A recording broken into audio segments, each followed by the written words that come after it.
అండి, welcome to Chinni's tasty foods. అందరికీ ఎంతో ఇష్టమైన చింతకాయ రోటి పచ్చడి అండి. నాకైతే చాలా ఇష్టం అండి. ఎలా చేయాలో చూపిస్తాను. ముందుగా కళాయిలో ఆయిల్ వేసుకొని ఆయిల్ హీట్ అయ్యాక పచ్చిమిర్చి ముక్కలుగా కట్ చేసుకొని వేయించుకొని పక్కన పెట్టుకోవాలి. అదే ఆయిల్లో పండు టమాటాని కట్ చేసుకొని ఆయిల్లో వేసుకొని టమాటాపై స్కిన్ సపరేట్ అయ్యి ఆయిల్ పైకి తేలుతుంది అంతవరకు వేయించుకోవాలి. ఇప్పుడు స్టవ్ ఆపేసి ఒక బౌల్లో తీసుకొని ఆరనివ్వాలి. ఇప్పుడు రోటిలో వేయించుకున్న పచ్చిమిర్చి కొంచెం గల్లుప్పు వేసి మెత్తగా నూరుకోవాలి. 5 చిన్నులపాయలు వేసి దంచుకోవాలి.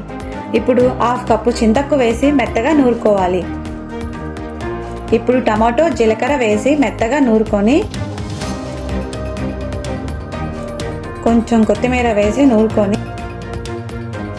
ఒక గిన్నెలోకి తీసుకోవాలి. అంతేనండి, చింతకాయ పచ్చడి రెడీ.